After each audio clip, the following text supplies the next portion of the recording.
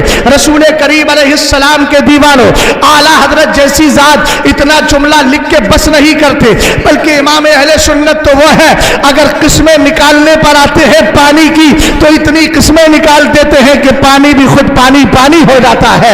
یہ اعلیٰ حضرت ہے، اگر بیان کرتے ہیں کسی بندر کا واقعہ ہے تو غور فرمائیے گا، اس پر بھی اعلیٰ حضرت دلیل دیتے ہیں۔ ملفوظ شریف کو پڑھیں، اعلیٰ حضرت فرماتے ہیں میں اپنے گھر کے اندر سرکار کا میلاد پڑھ رہا تھا، الحمدللہ رب العالمین، ہم بھی سرکار کا میلاد پڑھتے ہیں، اعلیٰ حضرت بھی میلاد پڑھ رہے ہیں۔ کہتے ہیں میلاد پڑھتے پڑھتے میں نے دیکھا میرے گھر کی دیوار پر ایک بندر آ کر کے بیٹھ گیا۔ پور بندر کے سنی مسلمانوں ذرا غور کرنا اس جملے پر، ایک بندر آیا اور آنے کے بعد بیٹھ جاتا ہے۔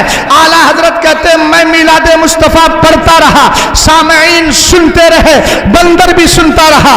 حیرت کی بات یہ ہے کہ جب قیام تعظیمی یعنی سلام کے لیے ہم کھڑے ہوئے تو بندر بھی اپنے مخصوص انداز میں کھڑا ہو جاتا ہے۔ اعلیٰ حضرت کہتے ہیں جب تک سلام ہوتا رہا بندر مخصوص انداز میں کھڑا رہا۔ سبحان اللہ سبحان اللہ۔ یہ اعلیٰ حضرت امام اہل سنت اپنی بات اپنا واقعہ ذکر کرتے ہیں۔ اس واقعے کو مکمل کرنے کے بعد اعلیٰ حضرت نے دلیل بھی دے دی۔ آپ کے ذہن میں سوال آتا ہوگا اس بندر کو کس نے بتایا کہ یہ مدینے کے تاجدار کی محفل ہے؟ اس بندر کو کس نے بتایا کہ یہ مصطفیٰ کی پاکیزہ محفل سری ہوئی ہے؟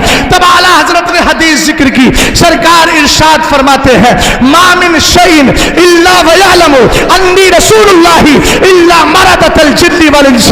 فرمایا وجہ یہ ہے کہ سرکش جن اور سرکش انسانوں کے علاوہ کائنات کی ہر چیز یقین رکھتی ہے کہ اللہ نے مصطفیٰ کو رسول بنا کر کے بھیجا ہے۔ اچھا ایک حدیث اور یاد آ رہی ہے، اگر کہو تو سنا دو، لیکن اہل علم کی خاموشی ذرا تھوڑا سا مجھے میرے حوصلے کو پست کر رہی ہے۔ آپ کچھ بولیے اس لیے کہ مقتدیٰ کو دیکھ کے مقتدی بھی بولے۔ مقتدیٰ جب بولتا ہے امام صاحب آپ بولیے تاکہ مقتدی سب بول جائے، یہ بھی سب آپ کے مقتدی ہوں گے تقریباً، ہے کنٹینو صحیح لیکن کبھی کبھی آئے جاتے ہیں۔ محبت سے بولیے سبحان اللہ۔ اب امام صاحب نے بول دیا تو اب یہاں تھوڑی ہے تسبیح الامامی تسبیح لکم، یہاں تھوڑی چلے گا، بولیے ذرا آپ بھی سبحان اللہ۔ یہ سوچ رہے ہیں کہ جیسے امام صاحب قرات کرتے ہیں ہم خاموش کھڑے رہتے ہیں، اب انہوں نے بول تو دیا، سب کی طرف سے ہو گیا۔ حالانکہ آپ ثواب پہنچا دیجیے گا، ایصال ثواب انتقال کے بعد ہی تھوڑی، قبل انتقال بھی ہو سکتا ہے۔ کیا خیال ہے، ہو سکتا ہے کہ نہیں ہو سکتا ہے؟ ابھی اللہ تعالیٰ ثواب کا مالک بنا دیتا آپ کے، اللہ اس کا ثواب ان کو دے دے۔